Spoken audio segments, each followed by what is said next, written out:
Motion की कितनी types हो सकती हैं आपके लेवल पर, वो 3 टाइप्स में इसको वो कैटेगराइज करता है या उसकी जो है क्लासिफिकेशन करता है। फर्स्ट क्या है, ट्रांसलेटरी मोशन। और ट्रांसलेटरी मोशन की आगे से 3 टाइप है, वो एक लीनियर है, एक रैंडम है और एक सर्कुलर है। इनकी बारी बारी से डेफिनेशन हम करेंगे। और उसके बाद सेकंड टाइप जो आ जाती है वो आ जाती है रोटेटरी मोशन की। और जो थर्ड टाइप है वो है वाइब्रेटरी मोशन की, टू एंड फ्रो मोशन भी बोलते हैं इसको। ठीक है, तो आगे चलते हैं बच्चों। सबसे पहले देख लेते हैं जो ट्रांसलेटरी मोशन है वो क्या होती है। वो यहाँ पे लिखी हुई है बच्चों, वो ये है कि ट्रांसलेटरी मोशन वो ऑब्जेक्ट कर रहा होता है, या कोई भी ऑब्जेक्ट ट्रांसलेटरी मोशन कर रहा है अगर वो 2 काम नहीं कर रहा है। क्या कि वो रोटेट नहीं कर रहा है, उसकी रोटेशन नहीं हो रही है, बस वो किसी लाइन में मूव कर रहा है। वो लाइन जो है वो लाइन कर्व भी हो सकती है और स्ट्रेट भी हो सकती है बच्चों। ठीक है, ओके। इसी वजह से इसको आगे से हमने 3 टाइप्स इसकी बनाई हैं। ट्रांसलेटरी मोशन की एग्जांपल जब आप देखोगे तो वो यहाँ पे इस डायग्राम में आप जो है ये जो फेरिस व्हील जो है वो मूव मोशन जो उसकी है वो ट्रांसलेटरी मोशन की एक टाइप है। आगे बहुत सी टाइप्स और भी आने वाली हैं। अब लीनियर मोशन क्या होती है बच्चों, गौर से सुने। जो लीनियर मोशन है ना, उसका मतलब ये है कि स्ट्रेट लाइन में कोई भी बॉडी मूव कर रही है तो वो लीनियर मोशन है। फॉर एग्जांपल ये जो बॉल है इसको हवा में से ऊपर से कुछ हाइट से छोड़ते हैं, वो बिल्कुल सीधा नीचे आके गिरेगा, तो ये कौन सी मोशन हो गई इसकी जो डाउन फॉल, ये जो है फॉलिंग डाउन यहाँ लिखा हुआ है, जो नीचे गिरेगा ये, तो इसकी जो है मतलब डाउनवर्ड जो इसकी मोशन है उसको हम बोलेंगे कि भाई ये है लीनियर मोशन। और एरोप्लेन्स जो है वो flying in straight in air, ये जो मैंने हाईलाइट किया आप इसको एग्जाम्पल के लिए याद कर लें, चाहे ये याद कर लें चाहे ये एग्जाम्पल याद कर लें, ये इसकी एग्जाम्पल, क्योंकि कोई भी आप जब डेफिनेशन याद कर रहे हैं तो 2 नंबर के लिए आपको उसकी एग्जांपल देना जरूरी है, तो आप उसकी एग्जांपल लाजमी दिया करें। ये होगा। नेक्स्ट आती है बच्चों सर्कुलर मोशन। अब उसके नाम से जाहिर है किसी सर्कल में मोशन हो रही होगी, तो कहते हैं the motion of an object in a circular path is known as the circular motion. अब सर्कुलर मोशन जो हो रही होती है वो किसी सर्कुलर पाथ पर हो रही होती है। एक ऑब्जेक्ट होता है जो सर्कुलर पाथ के ऊपर मूव कर रहा होता है, मोशन कर रहा होता है। एग्जाम्पल के तौर पर हम ये देख लें, एक तो ये भी कह सकते हो आप कि एक जो पत्थर है वो रस्सी से बांधा हुआ है और उसको हम घुमा रहे हैं, ये भी एग्जाम्पल ठीक है। या ये जो एक ट्रेन है जो खिलौना है वो भी सर्कुलर ट्रैक पर मूव करे, ये भी ठीक है। या अगर आपने इधर से करना है तो मैंने हाईलाइट कर दिया motion of earth around the sun, वो सर्कुलर मोशन है, एक सर्कल में मूव कर रही है अर्थ किसके, सन के। और इसी तरह से जो चांद है वो जमीन के गिर्द मूव कर रहा है, वो भी सर्कुलर मोशन ही कर रहा है। ये हो गए बच्चों। आगे बच्चों नेक्स्ट इसकी जो है वो है एक रैंडम मोशन टाइप है। अब रैंडम मोशन क्या होती है, इसको कहते हैं बेतरतीबी, इररेगुलर, डिसऑर्डर किस्म की जो है वो, ये डिसऑर्डर है किस्म का वो मोशन का। यानी कि कोई बॉडी यहाँ से शुरू पहले इधर चली गई, फिर उधर चली गई, फिर इधर चली गई, फिर इधर आ गई, यानी कि ये ऐसे मूव करी जा रही है, रैंडमली मूव कर रही है। तो ये क्या है, इसकी एक रैंडम मोशन है। और अब इसमें एग्जांपल क्या दोगे आप कह दोगे कि जो मॉलिक्यूल्स की, गैस के मॉलिक्यूल्स की जो मोशन होती है, वैसे शॉर्ट में भी आ सकता है, इसको आपको डिफाइन करना है आपने किस टाइप की मोशन है। लेकिन ये आगे फर्दर टाइप किसकी आती है, रैंडम मोशन की टाइप है कि रैंडम मोशन में जो गैस के मॉलिक्यूल्स होते हैं जो उनकी मोशन होती है वो रैंडम होती है। उसकी एग्जांपल दे सकते हो आप, या फिर ये कर सकते हो motion of insects and birds is random motion, यानी कि उनकी कोई तरतीब नहीं है, कभी कहीं कभी कहीं, कहीं से उड़े, कहीं से बैठ गए, कहीं और जगह से उड़ के फिर अगली जगह पे बैठ गए, वहां से उड़ के कहीं और बैठ गए, या फिर जो इंसेक्ट्स है यहाँ से दाएं बाएं होते लेफ्ट राइट, ये इस तरह से आगे पीछे चलते रहते हैं, मतलब बिल्कुल टोटल रैंडम मोशन होती है इनकी। तो ये हो गए 3 टाइप्स ट्रांसलेटरी की। फर्स्ट क्या थी, लीनियर, दूसरी सर्कुलर, तीसरी रैंडम। और इन सबको इकट्ठा करें तो हम ये एक कैटेगरी बनती है और वो है ट्रांसलेटरी मोशन। सेकंड टाइप है बच्चों रोटेटरी मोशन की। अब रोटेटरी मोशन क्या होती है, अब उसको देख लेते हैं बच्चों। जो रोटेटरी मोशन है ना, वो है basically spinning motion of body about its axis, अपने एक्सिस के गिर्द रोटेट करना। जैसे पहिया जो है ये अपने एक्सिस के गिर्द रोटेट करता रहेगा, कौन सी मोशन है, ये रोटेटरी मोशन है। आप फिंगर के ऊपर इस बॉल को यूं इस तरह से रोटेट करवाते रहें तो ये कौन सी मोशन हो जाएगी, ये मोशन हो जाएगी रोटेटरी मोशन। या आप इस बॉल को स्पिन करवा सकते हैं, बात सेम है। लेकिन ये जो पॉइंट है ना, ये जो लाइन है ऐसे, और इसमें भी एक यहाँ पे एक लाइन होगी जिस पर ये मूव कर रहा होगा, उसको क्या बोलते हैं वो देख लेते हैं। जो कहते हैं वो एक्सिस के गिर्द, यहाँ एक वर्ड यूज हुआ एक्सिस के गिर्द मोशन हो रही होती है। अब एक्सिस क्या होता है उसको भी मैंने यहाँ ऊपर मार्क कर दिया हुआ है। मैंने बताया है कि जो भी इंपॉर्टेंट चीजें हैं उनको मैं यहाँ पे हाईलाइट करते जाऊंगा। तो an axis is a line around which a body rotates, जिस लाइन के राउंड अबाउट वो बॉडी रोटेट कर रही है उसको हमने एक्सिस बोलना है।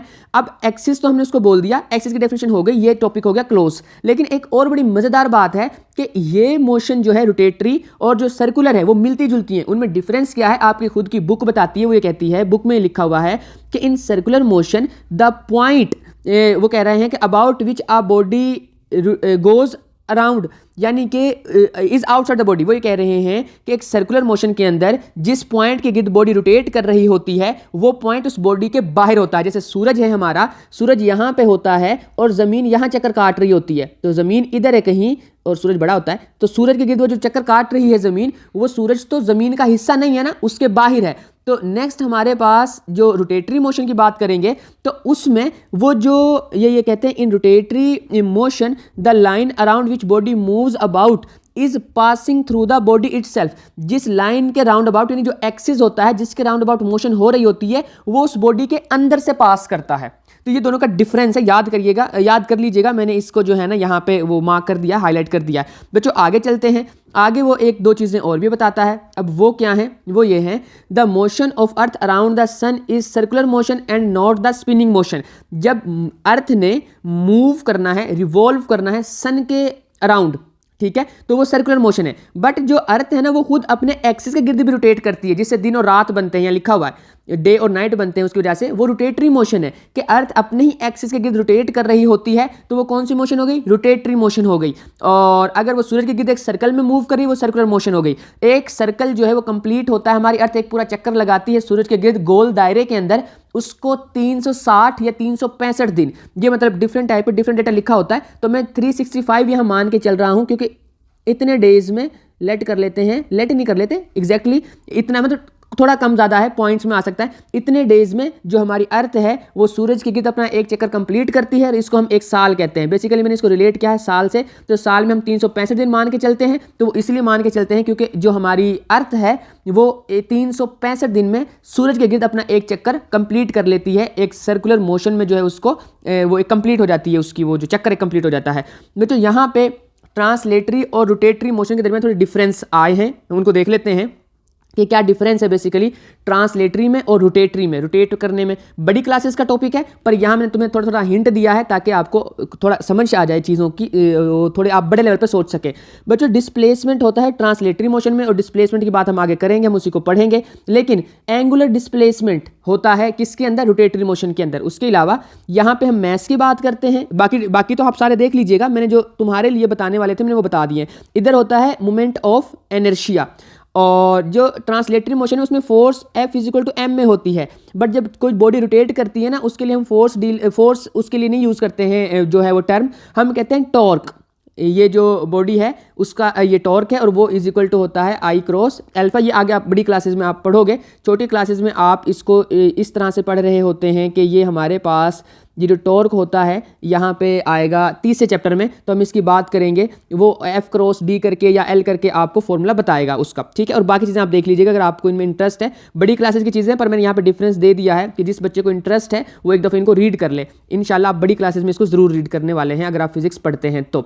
नेक्स्ट बच्चों आखिरी टाइप की जो है मोशन की आखिरी टाइप आ गई है, और इसके बाद हमारा जो है वो इंटरेस्टिंग टॉपिक शुरू होने वाला है, जो कि है स्केलर और वेक्टर का, और फिर आगे सारे इंटरेस्टिंग टॉपिक ही हैं।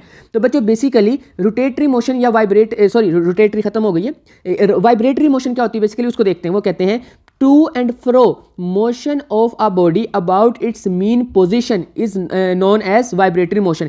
एक बॉडी ने अपनी मीन पोजीशन, या यहाँ पे इसकी ये मीन पोजीशन है, अगर मैं इस पेंडुलम की बात करूँ, ये इसकी मीन पोजीशन, इसकी ये यहाँ पे 2 आगे जाएगी तो 2, वापस आएगी तो फ्रो, इधर भी टू एंड फ्रो मोशन जो इसकी है वो क्या है बच्चों, इस टाइप की मोशन को वाइब्रेटरी मोशन कहते हैं। मीन पोजीशन से आगे पीछे क्या बॉडी ने मूव करते रहना है, उसको क्या बोलेंगे हम, उसको हम बोलेंगे कि ये इसकी वाइब्रेटरी मोशन है।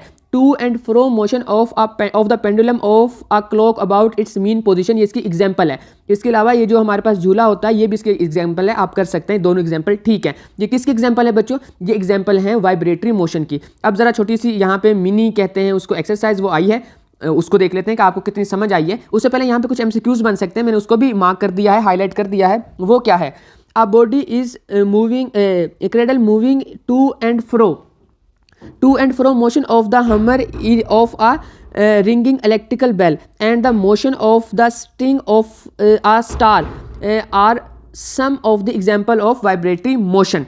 तो ये 3 एग्जाम्पल्स हैं कि अगर ये वाली मोशन है तो भी हम इसको उसी में लाएंगे वाइब्रेटरी में, अगर वो हमर की है और रिंगिंग इलेक्ट्रिक बेल के अंदर तो उसको भी हम इसी में लाएंगे, इसी कैटेगरी के अंदर। और अगर वो कोई मतलब जो है वो स्टार वगैरह है उसकी स्टिंग्स की जो मोशन है उसको भी हम इसी के अंदर लाएंगे। तो ये हो गए हमारे पास एग्जाम्पल या MCQs आ सकते हैं, आप इसको याद कर लीजिएगा। आगे बच्चों जो है ना हमारे पास ये मिनी एक्सरसाइज है, तो उसमें वो कहते हैं when a body is said to be at rest.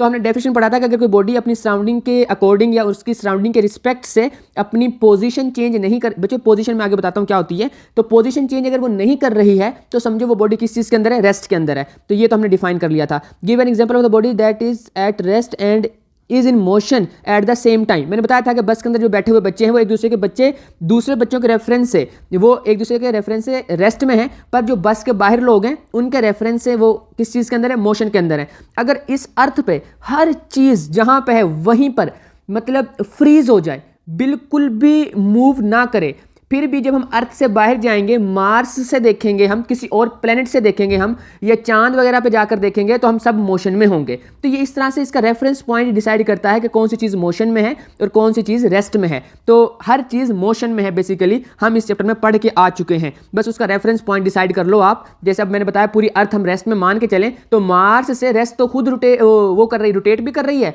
और सर्कुलर पाथ पे मूव भी कर रही है, तो वो मोशन में है। तो उसके अंदर जितने भी ऑब्जेक्ट हैं वो सारे भी मोशन में नजर आएंगे। तो बच्चों आगे तीसरे क्वेश्चन में फर्स्ट पार्ट में वो ये कहता है एक बॉल है वो वर्टिकली अपवर्ड जा रही है, तो उसकी कौन सी मोशन होगी, वो स्ट्रेट लाइन में मूव करेगी तो उसको लीनियर मोशन बोलेंगे।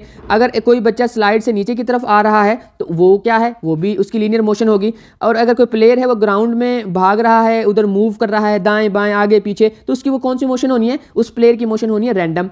और जो फ्लाइट ऑफ बटरफ्लाई है, बटरफ्लाई ने भेजना एक जगह से उठना दूसरी जगह बैठना फिर उधर से उठना, मतलब रैंडम मोशन है उसकी भी, कहीं भी उड़ेगी कहीं भी बैठेगी, कोई तरतीब नहीं है उसकी। ऐसा नहीं है कि सर्कुलर पाथ पे होगी या रोटेट करेगी, ऐसा कुछ भी नहीं है, जैसे सीधी चलेगी वो सीधी उड़ेगी, ऐसा भी नहीं है। ओके, तो उसकी रैंडम हो गई। एक एथलीट है वो running in a circular track, अगर सर्कुलर ट्रैक में मूव कर रहा है वो तो उसकी सर्कुलर मोशन होगी। और जो व्हील की मोशन होती है वो हमने पहले डिस्कस कर लिया, वो रोटेटरी मोशन होती है। और जो ये क्रेडल की होती है या झूले की जो होती है वो क्या है, वो भी हमने अभी डिस्कस कर लिया है कि वो वाइब्रेटरी होती है।